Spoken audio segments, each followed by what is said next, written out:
everybody. My name is Dr. Bliss. I'm the Director of Percussion Studies here at the University of Tennessee in Knoxville, and we're so glad you joined us for the UT Percussion Podcast, Senior Clinic Edition. We are going to be filming some small podcasts over the next couple of weeks here in November of 2012, as a lot of you students are getting ready to take the WTS, MTS, and ETSBOA senior clinic auditions, and we thought we'd pitch in and see if we could help out. So these podcasts will be performed by several of my students along with myself, and we'll be working together to try to give you some helpful hints and tips as you prepare for your auditions upcoming in the next several weeks and months. So please note that we don't think that our interpretation of these pieces is the only way to do these. So if you have gotten instruction otherwise, certainly listen to your teachers and all of those good things. But we do want to give you some feedback, especially for those of you students who are in more remote locations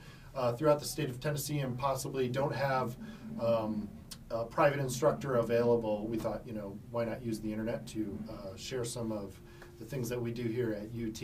So we hope you enjoy these. We'll be doing MTS BOA excerpts this week and then releasing the others very shortly after. You're always welcome to email me here at the university. My name, again, is Andy Bliss. My email is abliss@utk.edu, and you can find the UT Percussion Studio on Facebook if you search UT Percussion, and our Twitter handle is @UT Percussion. So best of luck to you in your audition, and we hope you take something enjoyable from this series of podcasts. Have a great day.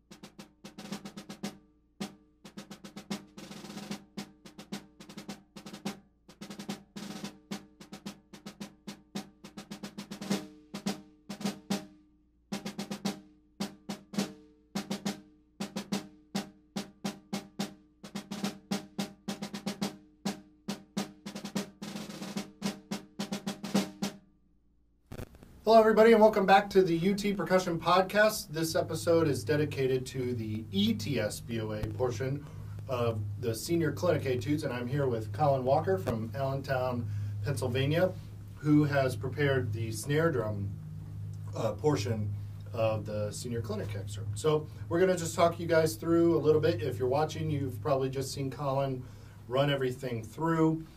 For any demonstrations we do on this portion, we've turned the snares off just so we can get a little bit better balance on the recording between the instrument and our voices. But other than that, thanks for joining us. Hey, Colin.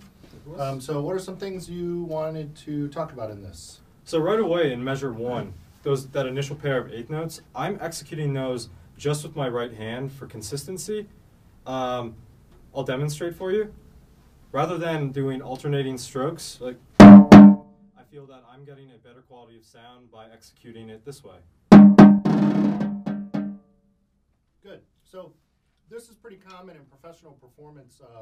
If you just sit down and play a series of hand-to-hand eighth notes and then you play them with one hand, you'll notice that the sound is more consistent. So younger students are taught to play alternating pretty much all the time, no matter what the rhythm is, so that we can help them grow their strength in both hands. But as we get to upper levels of playing and professional groups, what we really care about is sound quality, and we can get a more consistent sound by using the same hand. So you'll see this happen quite a bit.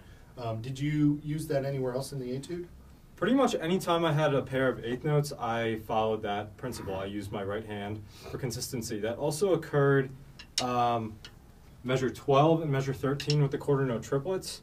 I was just thinking consistency all the way through, and I executed those with my right hand as well. In the quarter note triplets? Yeah, quarter note triplets. Bottom of the Etude in the last two lines. So, yeah, that's great. We also can use that one hand system then when we have more saturated rhythms, like 16th notes, then we just fill in with the left, kind of following the right hand lead system, etc. So, wonderful. What are some other things that popped out to you about this Etude? Specifically, what popped out to me was in measure 3, that first drag coming out of those 4/16 notes. To execute that, I approach those 4/16 notes using a paradiddle, so that I could just use my left hand and drop that drag in there, and then release on beat 5 with my right hand. Could you do that really slowly so we can see how that goes? I will play the entire third measure. Got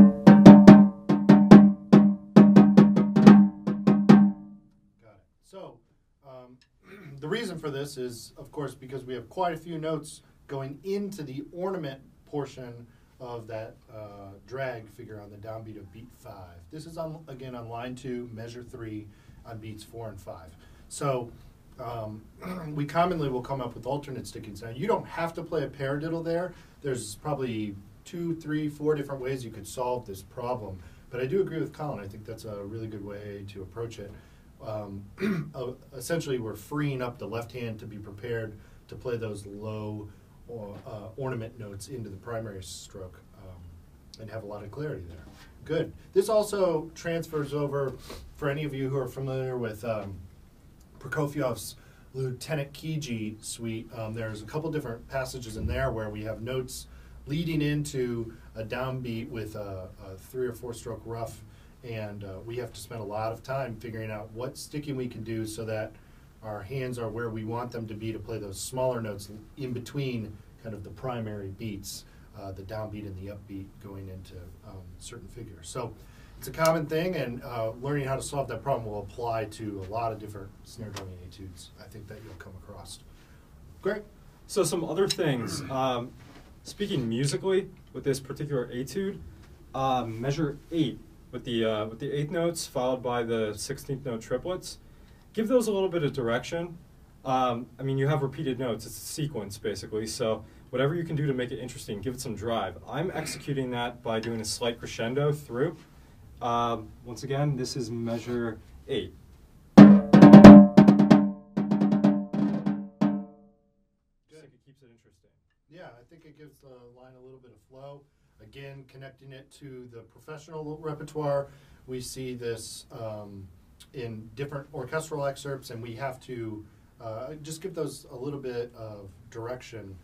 It's especially popular in Capriccio Espagnol by Rimsky-Korsakov, and anybody who's studied that excerpt or is interested should look it up because it appears there too. So on that note, we, especially in our snare drumming parts, whether you're in concert band or percussion ensemble or your school's orchestra, we do have some dynamic indications here and some crescendo, diminuendo markings.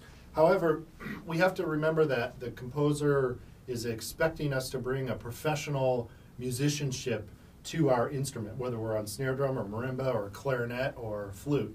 So it's usually okay to add a slight bit of phrasing to the etude as long as it's appropriate. Normally we would use the musical passage we're playing with as inspiration for that.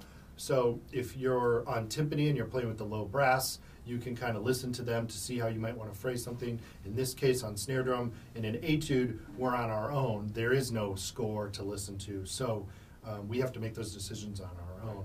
But I do think that within a given dynamic range, it's always okay to add appropriate shape to some of the different lines throughout the etude. Good. Any other last comments for anybody watching? Just to wrap up here, don't be intimidated by the quarter note triplets. Especially found in measures 12 and 13. In measure 11 on beats 4 and 5, you're actually setting yourself up to execute those quarter note triplets with the 8th note triplet. So when you encounter that quarter note triplet, just think that 8th note triplet. You are only playing the first and third note of the first triplet and then the second note of the second triplet. So just think that while you're moving through that, and you should be able to execute that with no problem. Great. Yeah, quarter note triplets always a little bit of an issue. Just remember you get 2 8th note notes to every quarter note, just like in duple time. So when we move to triplets, it's the same thing.